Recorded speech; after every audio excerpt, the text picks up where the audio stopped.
Buenas tardes.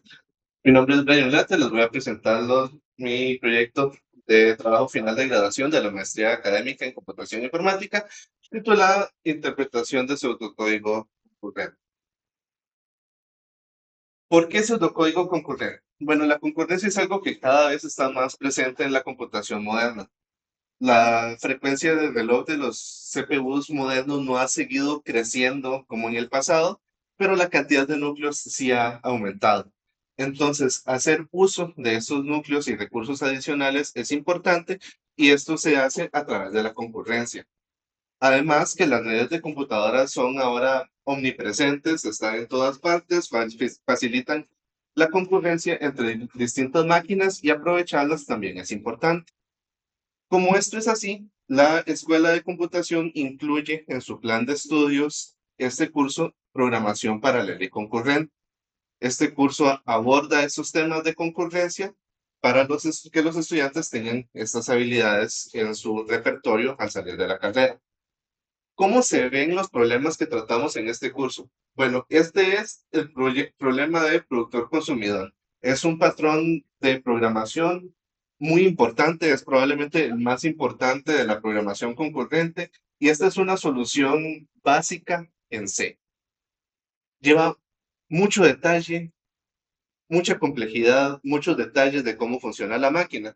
Entonces, para un estudiante que está comenzando a aprender los conceptos de concurrencia, que ya de por sí son complejos, introducirle toda esta complejidad puede ser un poco innecesario al inicio. ¿Qué se hace para solventar ese problema? Bueno, trabajamos con pseudocódigo. Este es el mismo problema en la notación de pseudocódigo que se suele usar en el curso. Ahora, mira, pongámonos un momento en los pies de un estudiante que está aprendiendo a programar en concurrencia o de un profesor o asistente que está revisando esta solución y quiere encontrar algún error en ella. Bueno, podemos ver que básicamente este pseudocódigo acá se generan dos hilos. Tenemos un productor que coloca cosas en una cola y tenemos un consumidor que consume de esa cola sacando los elementos. Pero hay un detalle acá. No hay ninguna protección sobre esa cola. Esto se llama una condición de carrera del tipo carrera de datos o data risk. Esta es un poco evidente. ¿Cómo la resolvemos? Agregamos acá un mutex para garantizar la exclusión mutua, que solo uno de los hilos pueda acceder a la cola a la vez. ¿Será que está correcto este código así? Bueno, podemos hacer una simulación para tratar de encontrar errores, ver cómo se comporta el código. Empezamos acá con el productor, esta parte del serial, él genera su producto y llega a tomar el candado que tenemos acá, el mutex. Entonces, vemos acá que el productor tiene el mutex controlado, la cola está vacía. Ahora pasamos a que coloca el elemento que produjo en la cola mientras el consumidor está esperando. Libera la cola, el consumidor toma la cola, saca el elemento que quería consumir, libera la cola. Parece que funciona, pero hay un detalle con la concurrencia. Las cosas no siempre ocurren en el mismo orden. Tiene un nivel de complejidad adicional que es, las cosas pueden ocurrir de manera indeterminística en órdenes diferentes. Bajo el mismo código puede que a veces funcione, a veces no. Si hacemos una iteración de nuevo, podemos decir, ok, el consumidor ahora, en lo que el productor está generando, el siguiente elemento, tomó la cola y trata de sacar un elemento de una cola vacía. Esto no funciona. Esto es otro tipo de error de concurrencia que es una violación de orden. Entonces, eh, eso nos resalta el hecho de que en la concurrencia las rutas de ejecución con, escalan exponencialmente con la cantidad de líneas. ¿Ok? Entonces, ¿cómo resolvemos ese problema? Agregamos un semáforo. Vemos que acá declaramos el semáforo, le hacemos una señal cuando se coloca algo en la cola y esperamos en el semáforo antes de sacar un elemento. Veamos cómo se comporta ahora. El productor está acá esperando para colocar algo en la cola. El consumidor puede tomar el bloqueo de la cola. Se va a esperar en el semáforo. Vemos que el semáforo se decrementa a -1. La cola está bloqueada. Y aquí tenemos un problema. Porque el productor no puede poner cosas en la cola hasta que el consumidor la libere. Y el consumidor no puede liberar la cola hasta que haya algo en ella. Esto se llama un bloqueo mutuo o deadlock. ¿Cómo resolvemos ahora este problema? Bueno, intercambiamos de lugar estas dos instrucciones. Y con eso, ahora, antes de poder tratar de sacar algo de la cola, nos aseguramos que haya algo en ella mediante el semáforo. Parece un poco complejo esto. ¿No? Puede que haya sido un poco difícil de seguir. Y eso es precisamente el punto. Al trabajar con concurrencia, las posibilidades crecen un montón y este es un problema muy sencillo. Son pocas líneas. Entonces, necesitamos pseudocódigo porque nos simplifica el entender los conceptos de concurrencia, pero es difícil de revisar. ¿Cómo definimos pseudocódigo? Es un lenguaje de alto nivel que se enfoca en expresar la lógica del problema. Tiene menos detalles técnicos que un lenguaje de programación formal. Tiene ventajas importantes. Es fácil de leer y escribir. Permite que los estudiantes se enfoquen en la lógica y no en la sintaxis del programa. Pero tiene un problema muy grande. Es difícil de revisar y es difícil de encontrar errores en él. Para eso existen herramientas que nos permiten traducir de forma manual o automática el pseudocódigo a una notación reducida de código formal que sea ejecutable. Esto no es una idea nueva. Aquí mismo en la escuela hemos usado herramientas como estas, PSInt. Yo lo usé cuando estaba llevando introducción a la computación como una herramienta para ejecutar pseudocódigo serial. Y hay otras como Algorithmai o Coral que nos permiten ejecutar pseudocódigo serial. ¿Será que existe alguna para pseudocódigo concurrente? Bueno, ese fue nuestro primer objetivo. Identificar herramientas para la compilación e interpretación del pseudocódigo concurrente. Para encontrar estas herramientas se realizó una revisión de literatura en la que se identificaron herramientas existentes y se generó una lista de estas herramientas. Se buscó en las bases de datos IEEE, Explore, ACM y Scopus con esta cadena de búsqueda, obteniendo 29 resultados en IEEE, 93 en Scopus y solo 3 en ACM. Tras aplicar nuestros criterios de aceptación y exclusión, donde buscamos principalmente notaciones de pseudocódigo, artículos que presentaran una nueva notación de pseudocódigo y excluyendo artículos donde el pseudocódigo era usado para transmitir una idea, pero no el objeto de estudio, nos quedamos con 10 artículos que presentan 8 herramientas. Estas son las herramientas que se encontraron, de las cuales solo 4 se encuentran en un punto de actividad y actualización que pueden ser aún utilizadas. Este trabajo se publicó en la conferencia CLAY 2021. Ahora, ¿será que alguna de estas herramientas nos sirve para el curso? Bueno, ese fue nuestro segundo objetivo, evaluar la funcionalidad de estas herramientas con los requerimientos que tenemos en el curso para ver si nos sirven. Para eso validamos contra los requerimientos y reportamos el grado de cumplimiento de esos requerimientos. Veamos las herramientas que encontramos. Algunos ejemplos son, por ejemplo, Distalgo y Seuco. Estas herramientas permiten ejecutar sus propias notaciones de pseudocódigo, pero tienen algunos problemas. Por ejemplo, se enfocan en el paso de mensajes entre hilos.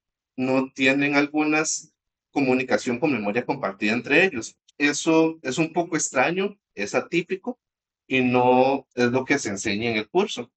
Además, no tienen soporte para equipos de hilos que son muy importantes para el paralelismo de datos.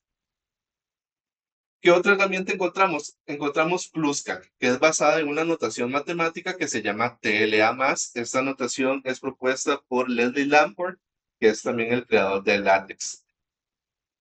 Vemos que esta notación tiene algunas limitaciones también. Solo trabaja con números enteros. Los números en puntos flotantes no funcionan. Además que tiene una curva de aprendizaje muy elevada. La definición de invariantes, si yo quiero que me identifique errores de concurrencia, tengo que definirlos de esta manera acá y tengo que programar, además de mi programa, los errores que quiero que me identifique. Y además, la definición de invariantes y depuración no se hace en esta notación que es más o menos legible, que es la de Pluscar, sino que hay que hacerla directamente en TLA+, que es una notación muy matemática, muy compleja de entender. ¿Qué encontramos entonces? Encontramos 4 herramientas, solo una de las cuales nos permite trabajar con paralelismo de datos y concurrencia de tareas, pero esa herramienta en específico tiene una curva de aprendizaje muy alta. A mí, personalmente, me tomó más de 25 horas implementar 2 problemas en esa herramienta. Yo he sido docente de ese curso. A mí me tomó 25 horas hacer 2 problemas. Tenemos 25 horas para que un estudiante se ponga a aprender una notación en medio de un curso que ya de por sí es cargado. Entonces, nos lleva a nuestro tercer. Este trabajo será presentado en la conferencia CLEI 2026 más adelante este año. Entonces, esto nos lleva a que tenemos esos requerimientos que no están satisfechos en la literatura actual. Queremos poder ejecutar el pseudocódigo que usamos en el curso que satisface todos los requerimientos de paradigmas de programación que usamos y queremos que nos reporte anomalías de concurrencia que de una manera fácil de usar para los estudiantes. Presentamos nuestra pregunta de investigación. ¿Es entonces posible construir un intérprete o compilador de pseudocódigo concurrente que sea efectivo para la identificación de errores de concurrencia? Bueno, para eso diseñamos un lenguaje basado en el que ya se utiliza en el curso de programación paralela y concurrente. Se diseñó luego un compilador para este lenguaje. Se agregó a este compilador algoritmos para la identificación de anomalías de concurrencia y obtuvimos como resultado un pseudolenguaje y su herramienta de compilación. Veamos cómo se ve esa notación de pseudocódigo. Tiene algunas características importantes. Se origina a partir de la sintaxis que ya se usa en el curso de programación paralela y concurrente. Tiene algunas características educativas que nos parecen relevantes, como que permite diferenciar entre variables y constantes de forma explícita. Además, tiene soporte nativo y muy claro para variables compartidas como arriba o locales a los hilos. Y tiene soporte para variables con un tipo estático o con tipos de datos variables dinámicos. Acá están las características que se soportan actualmente en la notación Alexia, la herramienta elaborada. Vemos que podemos hacer comunicación con el usuario, entrada y salida, almacenamiento de variables, todas las instrucciones de control de flujo con ciclos condicionales. Nos permite hacer funciones y procedimientos, tiene varios tipos de datos y registros, como el equivalente a structs en C. Tenemos expresiones aritméticas relacionales y soporte en concurrencia con variables compartidas, regiones atómicas, creación de hilos y de equipos de hilos, ciclos paralelizados, semáforos, mutes, barreras, variables de condición y colas de entrada y colas first in, first out. Nos quedan todavía algunas características por implementar como punteros de referencias o variables atómicas y otros paradigmas de programación que dan como trabajo futuro. ¿Cómo funciona la herramienta que se creó? Bueno, lo primero que hace es tomar el código fuente de la notación a la que llamamos Alexi, que viene de Algorithms Exi, y del verbo aleccionar, que significa enseñar. Esta es la mínima expresión de un programa en Alexi, es un hola mundo, ¿verdad? Luego tomamos este código y lo pasamos por un proceso de análisis léxico y sintáctico. Para esto se usa la herramienta de Python Ply. Esto nos genera un árbol de sintaxis abstracta o AST que se ve algo como así. Tenemos tokens, tenemos lexemas y se organizan en forma de un árbol. Luego se recorre para identificar este árbol situaciones de bloqueo mutuo con un algoritmo basado en Murata y otros que hicieron un trabajo con redes de Petri. Luego se usa LLVM Lite para generar la representación intermedia del LLVM a partir de nuestro árbol de sintaxis. Aquí tenemos un extracto de cómo se vería esa notación. Es algo muy similar a ensamblador, que luego usamos el compilador CLang para generar un binario ejecutable a partir de la representación intermedia. Esto nos permite además usar el sanitizer de Tsan para identificar condiciones de carrera en el pseudocódigo. Y usamos Python a lo largo de este proceso para comunicar todas las etapas y que para el usuario se vea como una sola herramienta. Esta herramienta está publicada en los repositorios de Python en PyPy y vamos a hacer un pequeño demo de cómo funciona, porque eso siempre sale bien. Vamos a ver, vamos viendo esto. ¿Está? Voy a compartir de nuevo aquí a una amiga.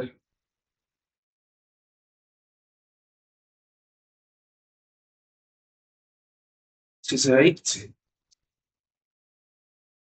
Entonces, aquí tengo un ejemplito que fue el que vimos al inicio, que tenía una cartera de datos porque no tiene ningún control de concurrencia.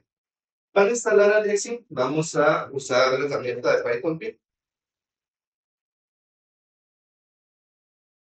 Decimos installeme Alexi y ya tenemos instalado Alexi 1.8. Eso lo puede hacer cualquier persona en el mundo.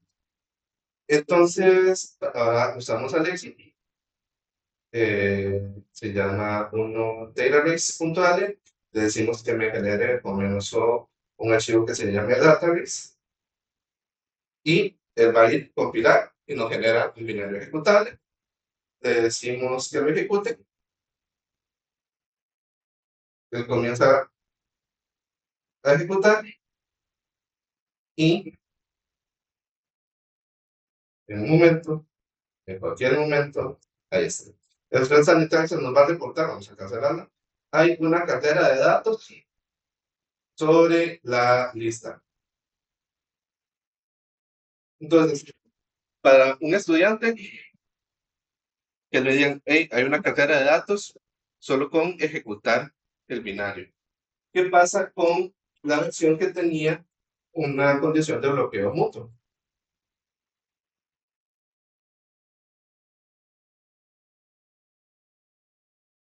Lo compilamos y vean que desde el mismo momento de la compilación me dice, vea, advertencia, aquí hay un posible bloqueo mutuo. Tenemos el hilo consume que llama a el wait sobre can consume mientras tiene can access queue, mientras que el productor necesita el acceso a can access queue, la cual antes de que pueda hacer una señal al semáforo de can consume. Mucho más fácil que tener que hacer una simulación a mano. Aquí igual el ejecutable se generó, el usuario puede ir y correrlo si gusta, pero te va a quedar congelado porque tiene una condición de bloqueo. Regresamos a la presentación.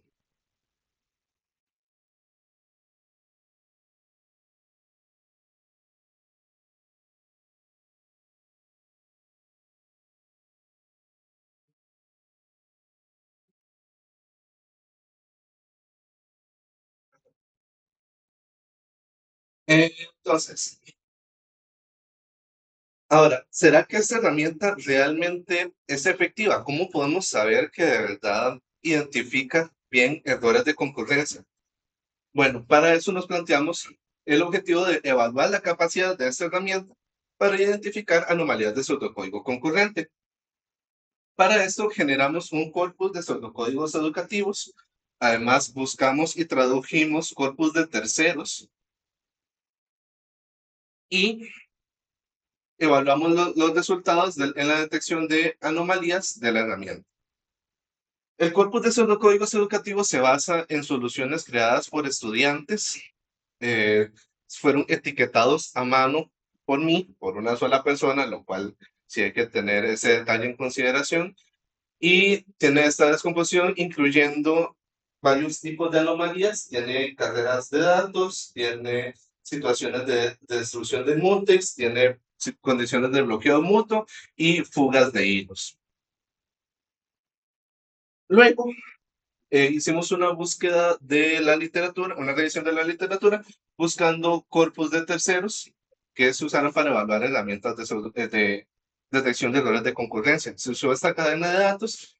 Primero se buscó con AND pseudocode, pero esto no arrojó resultados. Lo que quiere decir que el conjunto de datos que se elaboró como parte del trabajo es el primer conjunto de datos de errores de concurrencia en pseudocódigo que logramos encontrar. La división de literatura arrojó estos resultados. Encontramos 27 artículos en IEEE Explorer, 23 en Scopus, y nos enfocamos en artículos que usaran un banco de pruebas de concurrencia, y el primer criterio de rechazo fue que el conjunto de datos no estuviera disponible.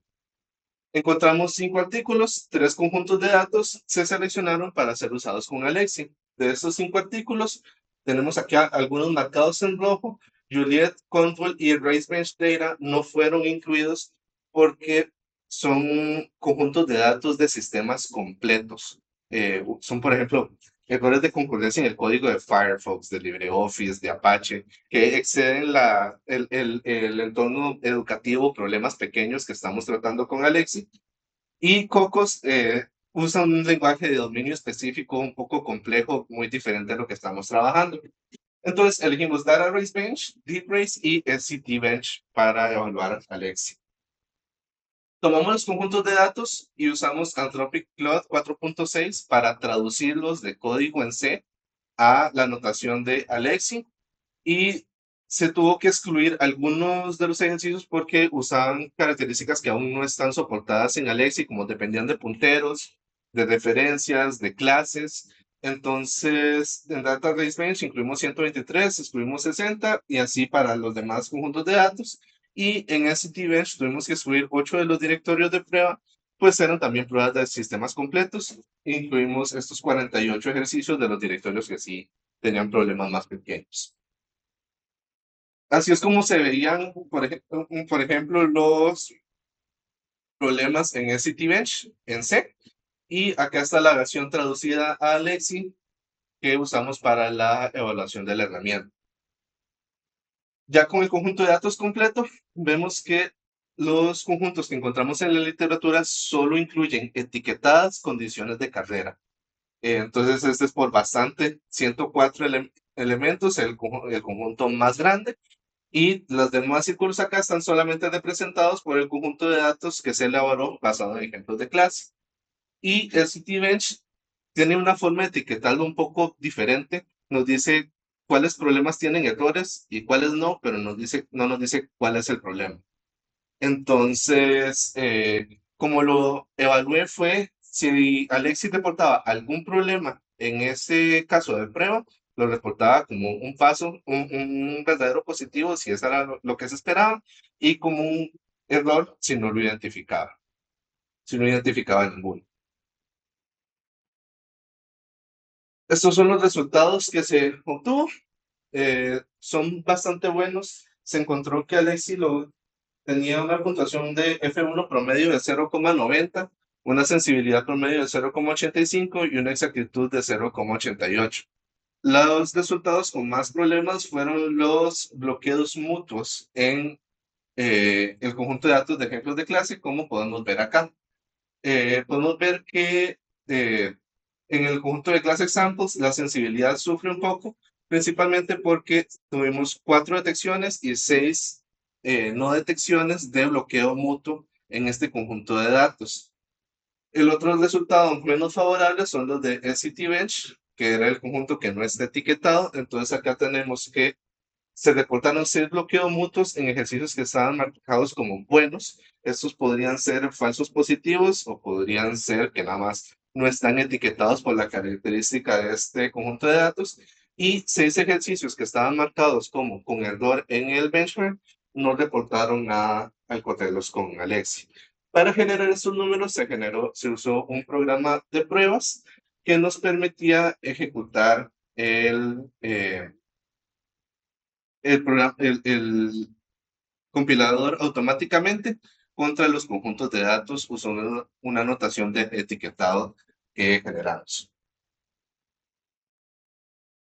Después de que se les entregó a ustedes el documento con los resultados, he seguido trabajando un poco la herramienta.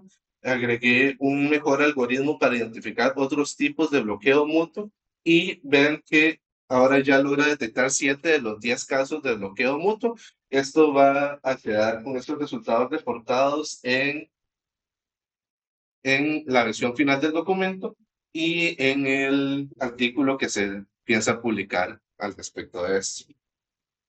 El conjunto de datos está disponible en GitHub en este enlace para que cualquier persona pueda consultarlo como un aporte al conocimiento también, como el primer conjunto de datos etiquetado de errores de concurrencia en pseudocódigo.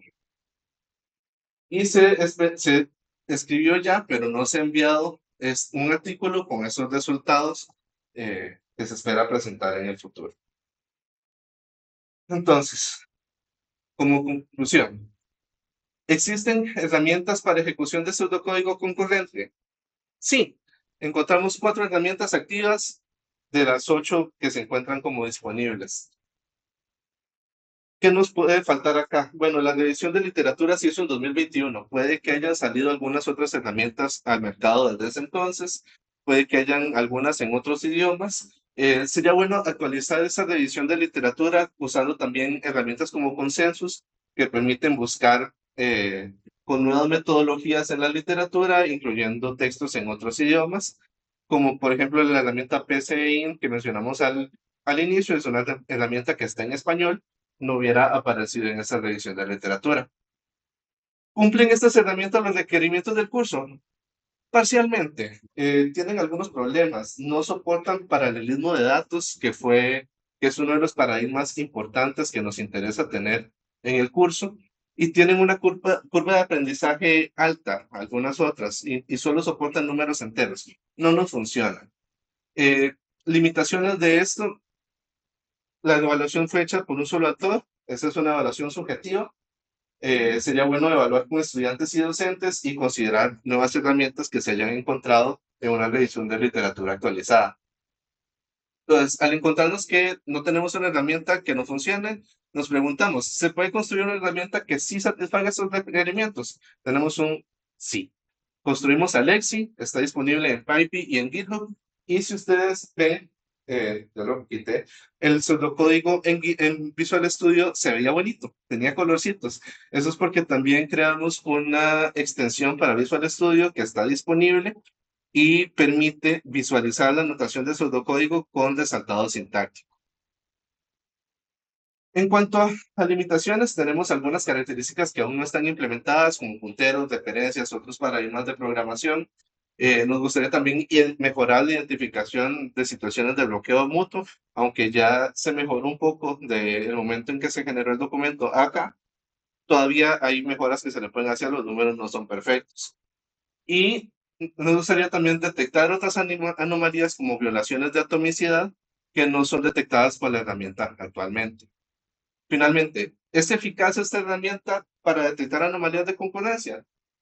Sí, encuentra en promedio el 90% de, de los problemas que estaban etiquetados en los conjuntos de datos que lo probamos, incluyendo los conjuntos de datos usados en la literatura que son estándar en varios artículos que se revisaron. Y además, proponemos el primer conjunto de datos de anomalías en pseudocódigo concurrente que se haya podido encontrar en nuestro trabajo. ¿Qué nos gustaría hacer en el futuro? Evaluar la usabilidad de la herramienta con estudiantes. Ya han habido algunas pruebas donde se le ha mostrado la herramienta a los estudiantes, pero no se ha hecho algo formal para evaluarlo con ellos y obtener sus opiniones de usabilidad. Además, el etiquetado del conjunto de datos fue hecho por un único autor. Esto sería bueno que alguien más lo revise eh, manualmente.